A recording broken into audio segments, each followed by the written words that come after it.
and welcome back to my channel, Sunshine Lorena.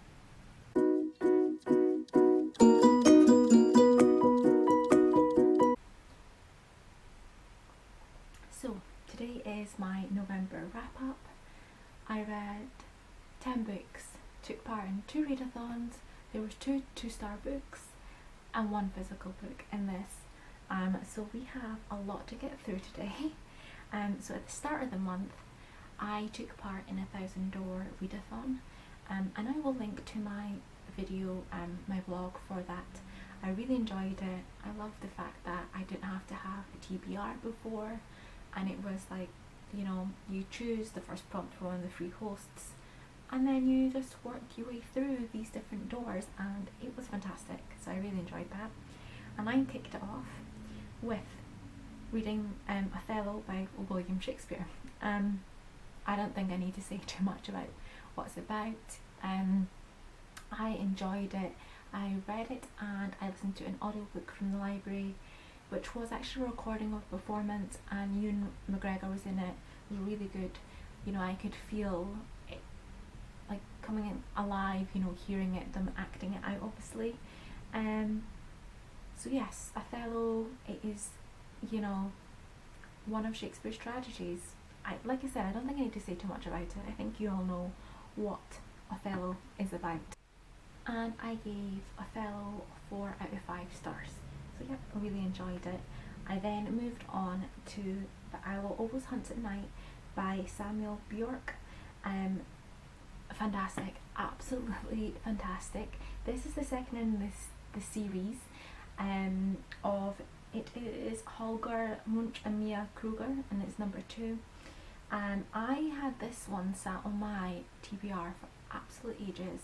Had the audiobook and also the ebook, and I don't know why I never got around to reading it. I read the first one and absolutely loved it. It's really good. So it is, they're police detectives, and it is set in Norway, and they are a little bit, the first one and now the second one, the murders are odd and strange. They're not like your standard, you know, murder crimes, you know. So this one, it is, what they find is there's this naked girl and there's feathers around her, and there's like this pentagram with candles, and it's a bit like, what's going on here? So it's obviously them trying to solve this, 2 of them plus the rest of the team, but they are the 2 main protagonists, and it's just fantastic. Like, there's twists and you think you know where it's going, and then nope, you're wrong, because the first one I didn't get it, and this one I didn't either. And even at the end I was like, oh, and then the last chapter I was like, oh okay, like that wasn't that. I can't say too much without spoiling it, but trust me, it is so good. I gave it 5 stars. It's absolutely fantastic. I was hooked, had no idea what was going on, who was actually responsible, and yeah, he's really good at making you think you've worked it out when you actually, in fact, you haven't. You've just fallen for one of his tricks. It's fantastic, yeah, fantastic. I then read my first 2-star book of the month, and that was Artemis by Andy Weir, which is set in, it's set on the moon, and it's the moon, the first city town on the moon. It's not that big. It's kind of, everyone knows everyone, and you have the people that obviously live there and work there, and then you have tourists as well. And the moon is split up into different like the city's split up in different regions. So people obviously who have money and those who don't, there's different types of accommodation, and our main character Jazz doesn't make a lot of money. She literally, the way I imagined it is like, it's like a pod. It was a pod basically, just the bed, that's kind of her accommodation, which is like the cheapest of the cheap that you can pay for in the moon. And she is a porter, so she does lots of deliveries, which obviously isn't that great a salary. So to supplement her income, she's a smuggler. She smuggles things in, but actually it's not too bad, you know. It's not like she's smuggling drugs or guns. She has her limits as to what she does. She's an ethical criminal. So yeah, and then one of the people that she smuggles stuff in for, I think she's there at his house and it's like cigars, but he ends up proposing to her to do something that's not her usual smuggling, but to help him with a crime. He obviously has an ulterior motive as to why, and she agrees to it because the payout is big. She cannot turn it down. Obviously, because it's on the moon, trying to commit crimes on the moon isn't exactly easy. You're kind of limited, because she has to kind of go out with the bubble where the city is. So you've got the part of the book where she's obviously figuring out how to do it. She does the crime, but then the main part of the book is actually what happens after she's committed it, because other people are involved, and she's kind of ticked off some other kind of criminals, bad guys type thing, and then you kind of see it. I gave it 2 stars, like I said already. I think at points, I'm not really a science fiction reader. I do need to maybe delve into it a little bit more, give other books a try to see definitely if it's not my thing, but I feel at points, understand that you had to describe certain things, got to do with like oxygen and all that sort of stuff, but I felt like there was too much describing of that stuff. To me, I'm more bothered by the story. It was actually described as a sci-fi thriller, and the thriller part to me just kind of fell flat. If it'd been like an outright thriller book, which I absolutely love thrillers, I would have still given it 2 stars because I hate a weak thriller. So really it wasn't so much the over description of stuff in space, I didn't enjoy that, but a good chunk of my 2-star rating had to do with the fact of this kind of thrilling aspects that really weren't that thrilling. I kept reading it because I thought, oh, maybe it'll get a little bit better, and I kind of wanted to see how things turned out for Jazz. It's not my thing, so for me personally, I wouldn't be like, you have to read this book, but I wouldn't say not to read it because I'm not a sci-fi reader, and like people were giving it like 4 stars on Goodreads, so yeah. I don't know, don't trust my 2-star rating on it because it's not my.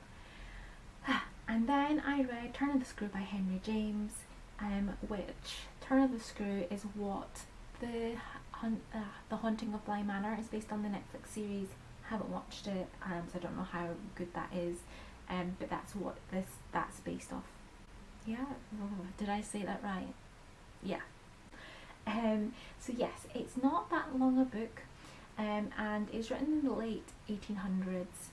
And yes, it's this woman, she's a governess for this, this man hires her to look after his 2 wards, which is his niece and nephew. Their parents have died, so he needs a governess for them. They have had other governesses before, and she's just the latest one. So the children are Miles and Flora. Miles does go to school, but when he comes back, something's happened and he can't go back to the school, which she and this other staff keep it quiet from the uncle, because the uncle doesn't actually live there, and he specifically said, don't bother me, basically, with anything. And yes, it's supposed to be like a ghost story. I gave it 3 stars. It's one of those things that I think, in terms of the ghost scariness, it hasn't aged well. I think at the time when it was written, people of that time, if they read it, maybe they did find it a bit creepy and scary. But as somebody in 2020, when with all our technologies and different horror films and stuff, this just, in terms of scariness, didn't reach the mark. I felt at some points he used too many words, it's like you could have used less words, you're just saying words for the sake of saying words. Yes, so I gave it 3 stars. I still enjoyed it. I just thought, I think it's one of those books that maybe just didn't age that well, but yes, so she keeps basically seeing these figures and things, the governess. She thinks there's ghosts and things are going on with the children. She thinks they're involved with it. It's done quite cleverly because the way it ends, you don't know, did she really see ghosts? or was she just going crazy? Was she imagining it? You don't really kind of work out exactly what's going on. So yes, there's that. Then, yes, so that was my last book for 1000 Door Readathon. Then I went on to do Gilmarathon, which again I really enjoyed. I will link to my vlog for that. And I kicked that off with Anne of Green Gables by L.M. Montgomery. And this is the first time that I ever read Anne of Green Gables. I never read it when I was younger, and I really wish I had. It's such a cute story, and I gave it 4 stars. And the story follows Anne, who is an orphan, and there's this brother and sister who had sent to get an orphan boy because they needed somebody to help on the farm. However, they end up with Anne. They end up keeping Anne and raising her and sending her to school and things, and it's just kind of her adventures. So this follows her up until she goes into like teaching college type thing. I mean, this is written in the early 1900s, but you know, and yeah, it follows her adventures, their stories. It's really cute. I definitely wish I'd read it when I was younger, and yeah, I think I will need to continue on because there's a whole series, so I definitely should do that. Then it was my second 2-star book of the month, and that was Gossip Girl, Nobody Does It Better. So I picked this up because one of the prompts for Gilmarathon was to read a book next in the series, and the only series I have going on really at the moment is Ella Ferrante's Neapolitan novels, and it's quite a thick chunky book, and I like to read those a little bit slower and enjoy them. So I was like, oh, I'll pick that up because I haven't read it in years, and it'll be fun and it'll be easy. And I don't know if when I read these when I was younger, if the earlier books were as bad, and I just, at the time, you know, I was young, didn't really realise it, or it's just maybe it's more suited for, you know, 13-year-olds than, you know, 29-year-olds. But yeah, I felt like there wasn't that much Gossip Girl, and I feel like in the earlier books you heard more of Gossip Girl. It was almost like she really wasn't part of the story. There was mentions of her, but it's not like she was affecting, their lives are affected by who's this Gossip Girl. So yeah, 2-star. I then went on to One Day in December, which is a really cute romance novel. I really enjoyed it, had fun reading this. I gave it 3 stars. So this book follows Laurie.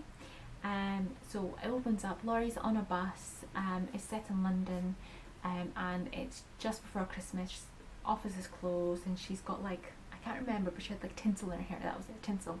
And she's on the bus, and then the bus is stopped, and she locks eyes with this guy that's in the bus stop, and it's kind of like love at first sight. Like, she thinks he's amazing, she's like hoping he's gonna get in the bus. She's like, should I get off the bus? You know, she doesn't get off the bus, he doesn't get on the bus, bus drives off.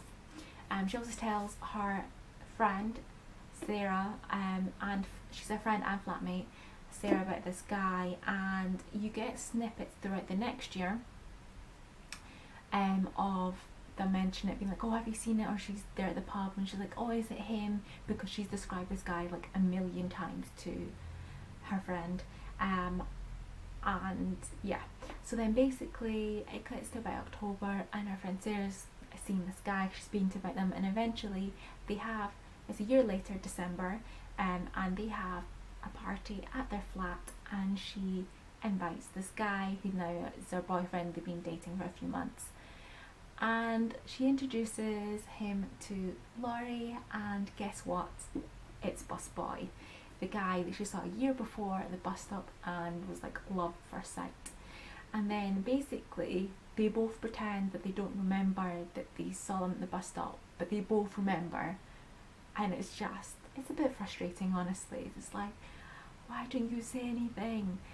It's also a bit awkward because, you know, he's going out with her friend, you know, so it's all awkward, and they try and kind of avoid each other, and her friend Sarah kind of forces them together at some points because, you know, she wants her best friend and boyfriend to get on, which, you know, obviously it's the 2 people you spend the most time with.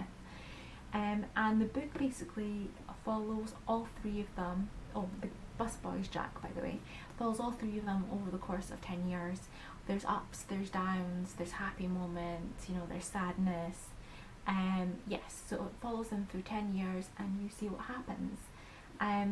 Yeah, I give it a 3 star. There's a few things in there that I don't want to say because I'll be giving you spoilers, but plot lines and things that I felt like were unnecessary, or some things that happened, with certain characters that I'm like, oh, would you just But yes, it is good. There is a kiss in a snowstorm in London, which I just loved that scene, and it's fun. And a lot of it is set, you always get a chapter in December, we get a few throughout the year, so it's not, despite saying December, it's not a Christmas book. You can read this at other times of the year. I definitely could see this being made into a rom-com, and it being one of those films that you watch at Christmas, but it's not really a Christmas film, But yes, 3 stars. Whew. And then my last book for Gilmarathon was The Joy Luck Club by Amy Tang. I didn't actually manage to finish this during the readathon, I finished it just after. I ended up giving it 3 stars.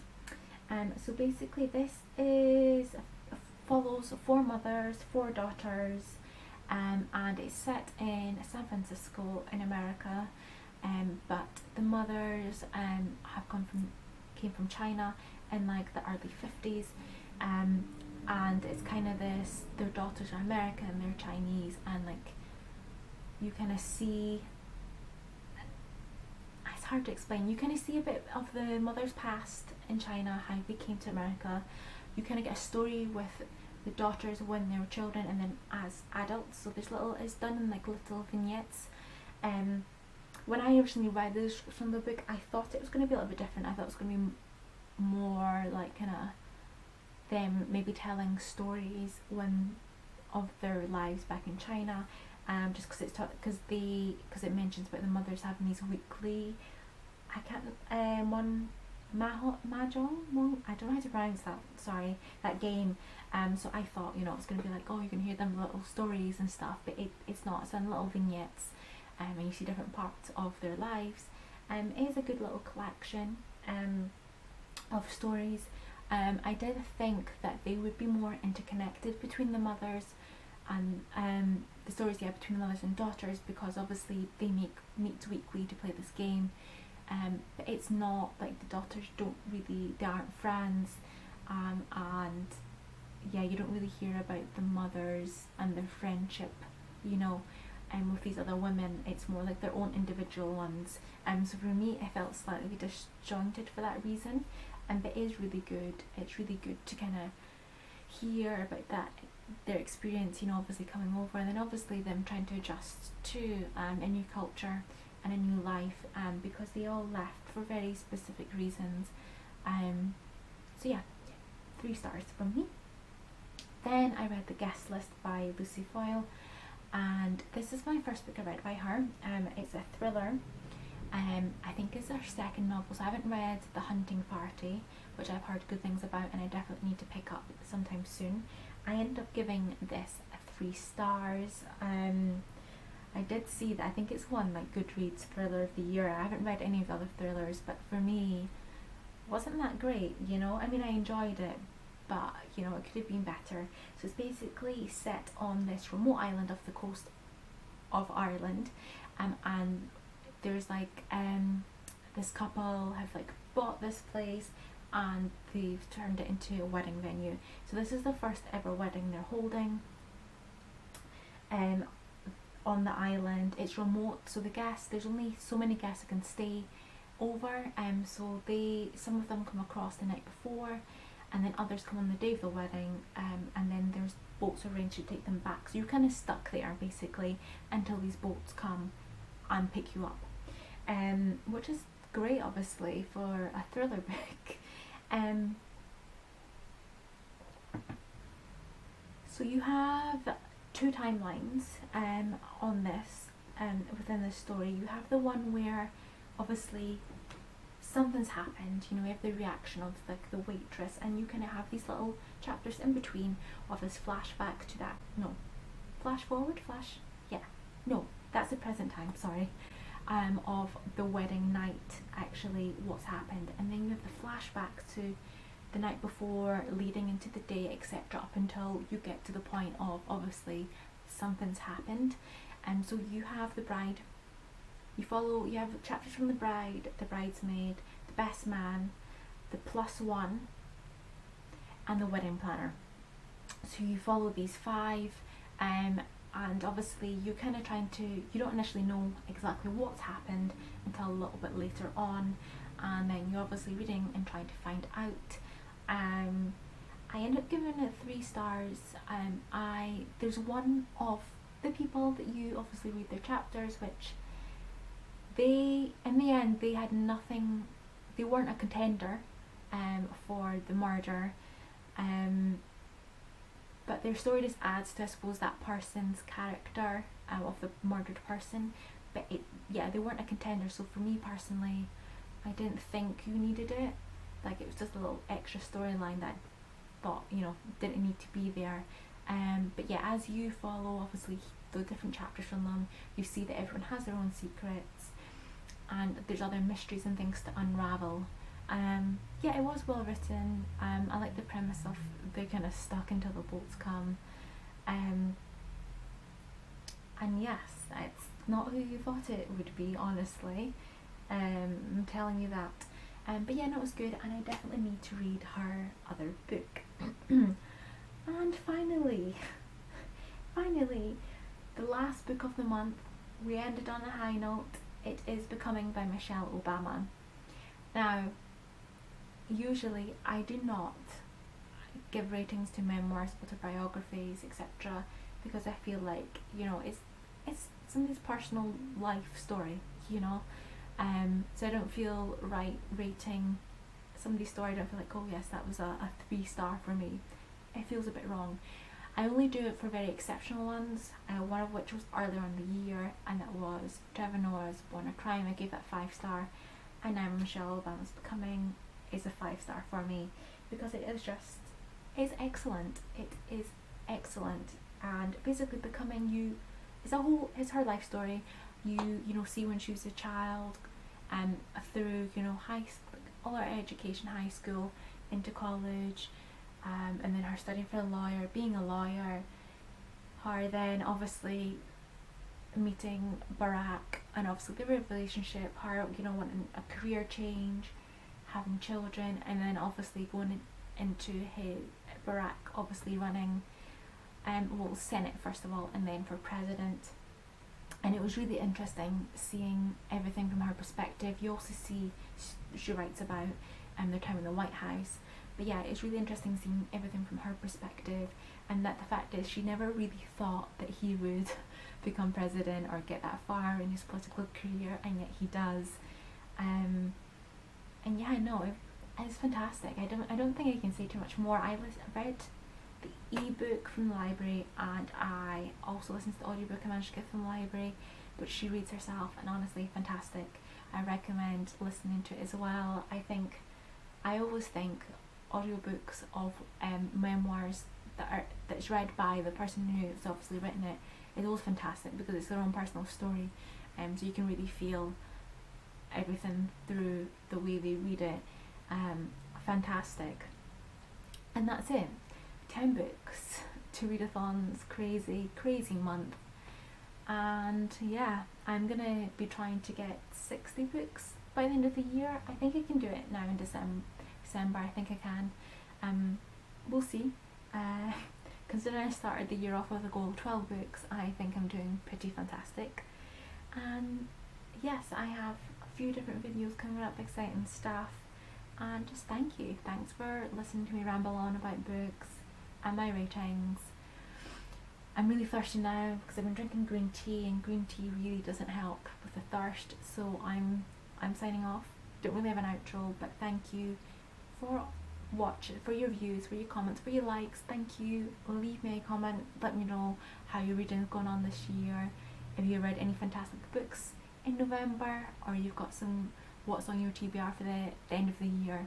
Thank you, and bye.